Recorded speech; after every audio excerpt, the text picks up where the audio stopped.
Is anybody gonna even notice this? Yeah, I actually did get a new shirt. Thank you for asking. Hello guys, welcome back. My name is Nathan, and today we need to talk about some big trade rumors coming up over the last couple of days surrounding Patrik Laine, Claude Giroux, the Edmonton Oilers, and much more. Now, we've seen a ton of rumors, ton of new rumors coming about with a new TSN insider trading, some new 32 thoughts from Elliotte Friedman, a lot of news to break down today. But what are the latest trade rumors? What are the latest news you guys need to know about? And what is the latest on Giroux, Laine, the Oilers, and more? Watch till the end for all of those trade rumors and all of the updates, and make sure that subscribe. But if you are new, 55% of people that are watching are not subscribed. If you like hockey and if you like trade rumors, this channel is the place to be. Now, the first player I want to mention in today's rumor roundup, if you will, is a player that Elliotte Friedman mentioned on his recent 32 Thoughts for Sportsnet, where he went over a very interesting situation with Patrik Laine of the Columbus Blue Jackets, who finds himself kind of in a weird position. He'll be RFA after this year, right now making $7.5 million, but his future in Columbus is kind of all over the place. And Elliotte Friedman, talking about Patrik Laine, said this: "Purely my opinion, but I'm wondering about Patrik Laine. He needs a new contract next season before unrestricted free agency beckons. He's shown he's not afraid to play for his qualifying offer, did that this year. It comes down to Columbus. Do the Blue Jackets feel it is the best use of their resources, not only now but down the road, to extend him at a big number and term?" Now, that quote to me is extremely interesting because there's almost two ways that I could personally interpret that quote. One, with Elliotte Friedman saying, do the Blue Jackets feel it's the best use of resources to re-sign him? On one side, I could see this quote kind of suggesting the Blue Jackets might eventually trade him or move him and not sign him long term. But again, Elliotte Friedman does mention and wonder if maybe using those resources, using that cap space to sign Patrik Laine is what the Blue Jackets will eventually do. One thing is for sure, this situation is going to be one to keep an eye on for a long time, because Patrik Laine is in a pretty interesting situation in Columbus. This year, he hasn't had the greatest sample size. So far in 17 games, has 5 goals, 8 assists for 13 points. He started off the season pretty amazingly, and we all thought Patrik Laine was back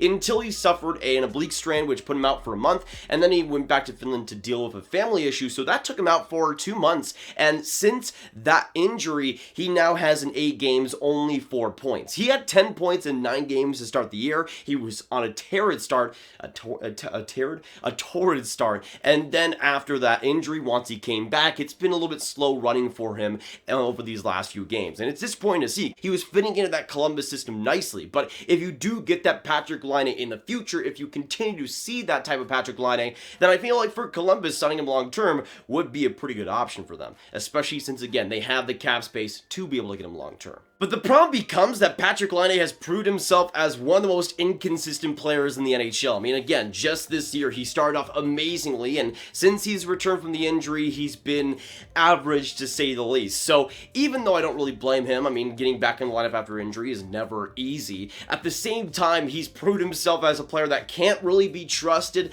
long term. If you're going to sign a guy like Patrik Laine to a 6-7 year contract, that's going to be really risky. And I feel like Patrik Laine and the Blue Jackets know this the same way. It's why I feel like Patrik Laine has been taking these short-term deals, because I feel like Winnipeg and Columbus haven't really been super ecstatic about signing him for these long-term deals either. So I feel like when it comes to the Blue Jackets, when it comes to Laine, I feel like their relationship has been repaired quite a bit. There's still work to be done, but I feel like for the Blue Jackets, Laine will most likely stay in Columbus, but it's going to be a really interesting contract to keep an eye on, because I feel like if I was the Blue Jackets, staying short-term would be my number one priority. Now, another interesting player I want to talk about today comes from the Metro as well, from the Philadelphia Flyers in Claude Giroux, and from TSN in their insider trading segment.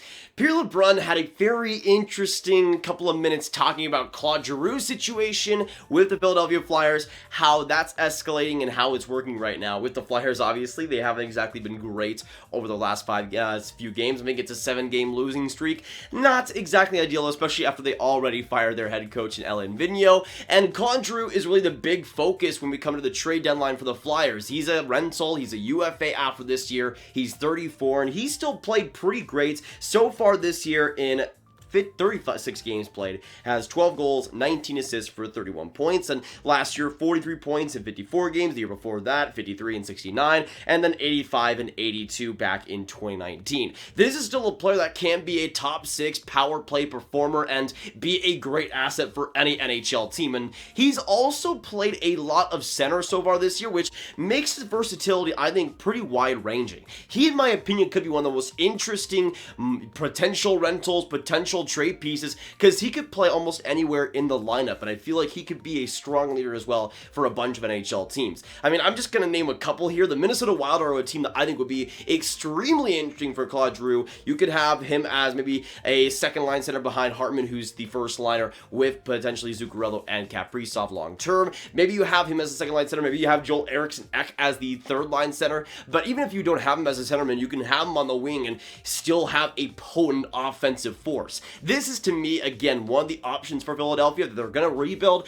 Trading Claude Giroux does make sense. Even though it would absolutely suck since he's been a Flyer since day one, he's a guy that could get a lot on the market, at least a first-round pick and even more on top of that. Now, on this TSN segment, I forgot to mention it somehow, but on this segment, Pierre LeBrun talked about his situation in Philadelphia and, again, what could potentially happen. And one of the big things he stressed was that there has been no talks between the Flyers and other teams on potential trades, or at least the Flyers have not had extensive talks with other teams that have been anything whatsoever. And Claude Giroux has also not had talks either with the Flyers about a potential trade. Now, this is important because with Claude Giroux, he has a full no trade clause, and he's a guy that will need to decide his own fate. Does he want to waive that to potentially go to a different team? But Pierre LeBrun does mention, even though the Flyers have not had any talks and they've not had any talks with Giroux, the trade deadline is still 2 months away, which is what is the case, and there is a lot of time for that to change, especially with how just inconsistent and mediocre the Flyers have been.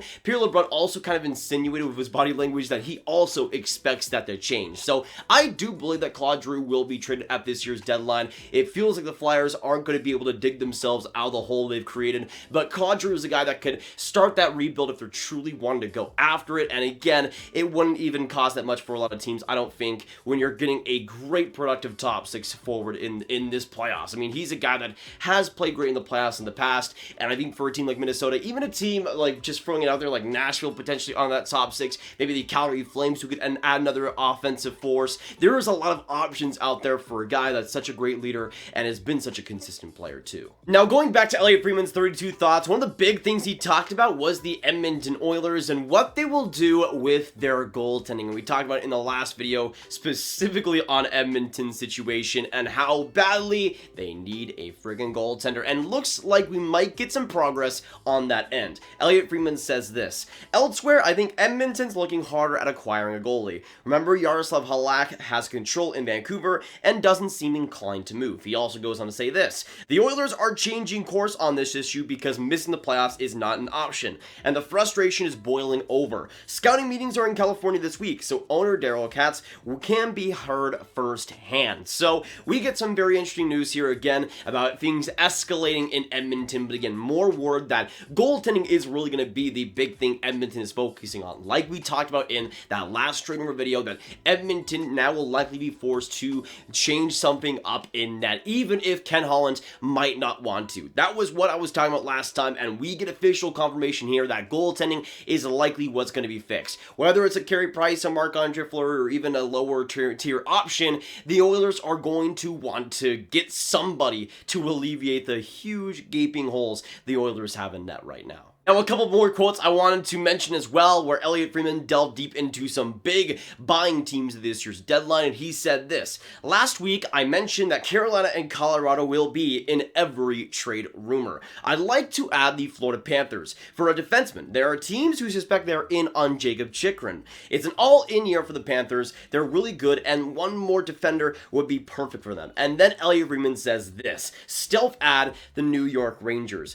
New York is in, and Chris history keeps quiet, but I could see them taking a surprise swing. So some very interesting things there, as well as we get into the buying teams in the market, as well as Elliotte Friedman saying that Toronto isn't against clearing cap space to prepare for a deadline ad. Now, there's a couple more things on defensemen I wanted to talk about first. Elliotte Friedman does mention Klingberg, and he says this: Dallas has increased efforts to move John Klingberg. In the minds of everybody involved, it's time. And again, we got official confirmation really from Jeff Merrick over the past week that a trade with John Klingberg is going to be the most likely route that Dallas takes.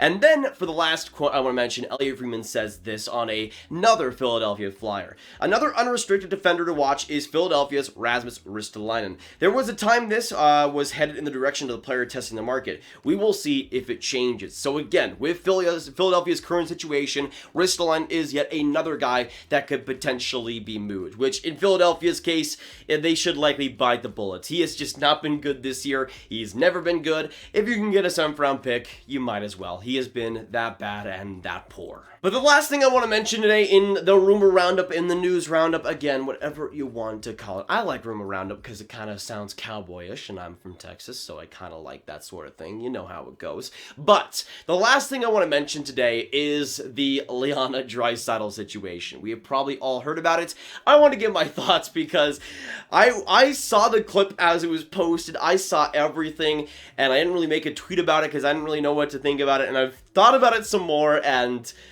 woo boy, this is an absolute doozy. And you know what? To give you some context here, let me just play you the clip of what went down. Lots of reasons for why the Oilers are playing the way they are in terms of winning and losing. What do you think is the number one reason for the losses now? Is there one thing that you, in your own mind, you're saying we got to get better at that? Yeah, we have to get better at everything. Would you like to expand on that? No. You can do that. You know everything. Why are you so pissy, Leon? Why are you so pissy? I'm not. I'm just answering your question. Yeah, you are. Whenever I ask you a question. I gave you an answer. Not very good one. Okay. So if you don't know, the reporter that asked Leon Draisaitl a question in the first place is none other than Hall of Fame reporter Jim Matheson. And I don't want to discredit any reporters, anything, but Jim Matheson, in my opinion, is the most hilarious man in hockey media because he just can come out with just out-of-pocket things out of nowhere, and this was one of those situations. Now, personally, for me, I feel like a lot of people are either putting a ton of blame on Matheson, a ton of blame on Draisaitl, and personally, I feel like the blame for this whole situation kind of goes on both sides.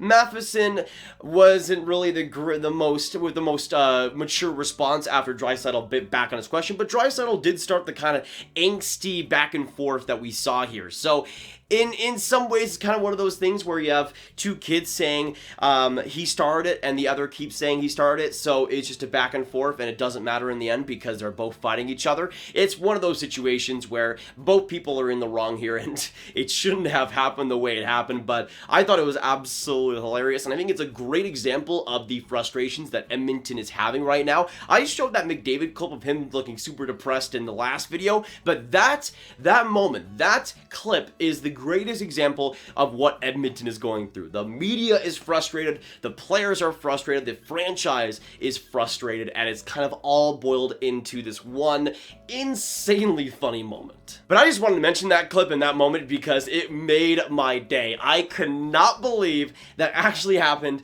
in an NHL press conference. But that is going to be it for today, guys. Thank you so much for watching. If you did enjoy, make sure you hit that like button, subscribe, and hit that notification bell if you haven't already. Comment down below what your guys' thoughts on all the things we discussed today. Patrik Laine's situation, Claude Giroux, other trades involving Klingberg and Ristolainen, and other players as well. Let me know all your thoughts, as well as the news with Leon Draisaitl and everything. My goodness, my body wants to hiccup right now, so I'm going to end the outro as quick as I possibly can. Make sure you click this card or this card for all of my hockey rankings content into one playlist. Make sure you share this video with your friends. Get the trade rumors out there, and I'll see you in the next one. Goodbye.